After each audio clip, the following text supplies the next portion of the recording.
वहीं राजस्थान में बारिश की वजह से लोगों का जीना मुहाल हो रखा है। हालत ये हो गई है कि यहां पर लोगों को किसी की अर्थी को घाट तक ले जाने तक के लिए भी उफनते हुए नाले के बीच से गुजरना पड़ रहा है।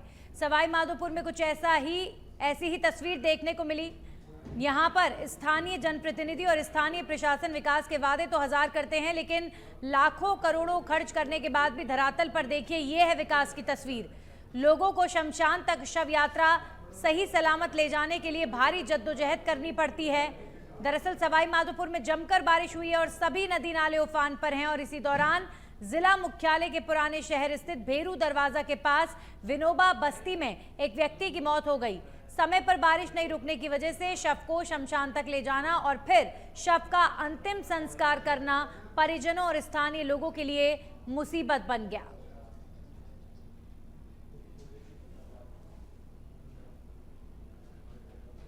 हमारे सहयोगी दिलीप जुड़ गए हैं इस खबर पर।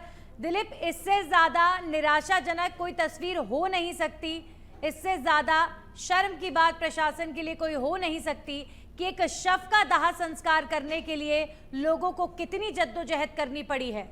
ये सब अव्यवस्थाओं का ही तो परिणाम है। जी, मानवीय संवेदनाओं को झकझोर कर रख देने वाली तस्वीर एक सामने आई है, जिसमें जिला मुख्यालय के विनोबा बस्ती में एक व्यक्ति की मृत्यु हो जाती है। उसके शव यात्रा को ले जाने के लिए नदिया नाले को फलांग कर जाना पड़ता है। वहीं बहाव तेज बारिश के कारण नदिया नाले का बहाव बहुत तेज था, फिर भी शव यात्रा को उसमें से ले जाना उनकी एक मजबूरी थी। प्रशासनिक स्थानीय प्रशासन व विधायक को इस बार कई बार अवगत करा चुके हैं कि यहाँ पर शव यात्रा को ले जाने में भारी परेशानी का सामना करना पड़ता है, इसलिए इस पुलिया का निर्माण कराया जाए।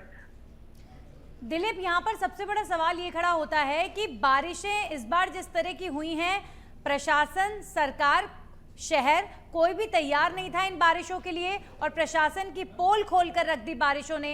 लेकिन यहाँ पर सारी बातों में सबसे ज्यादा निराशा की बात यह है कि चाहे किसी को इलाज की जरूरत हो, कोई इमरजेंसी की स्थिति हो या फिर ऐसे किसी का अंतिम संस्कार करना हो, असली परेशानियां लोगों को ऐसे समय पर महसूस होती हैं और ये तस्वीर बेहद निराशाजनक है। शव यात्रा को मैं बताना चाहता हूँ पल्लवी, शमशान के रास्ते में पड़ने वाले लकीर में इस कदर उफान था कि शव यात्रा को ले जाना एक भारी मुश्किल था, फिर भी लेकिन शव यात्रा को ले जाना उनके लिए एक मजबूरी थी। चलिए, शुक्रिया दिलीप आपका तमाम जानकारियों के लिए। तो ये है पानी निकासी, बारिश के बाद बदहाल व्यवस्था की सच्ची तस्वीर, असली तस्वीर। आप देखिए, एक शव यात्रा यहाँ पर नदी के बहाव के बीचों बीच निकलती नजर आ रही है, क्योंकि अंतिम संस्कार करना भी जरूरी था, लेकिन शमशान घाट पहुंचने तक के लिए कोई माकूल रास्ता इन लोगों के पास नहीं था।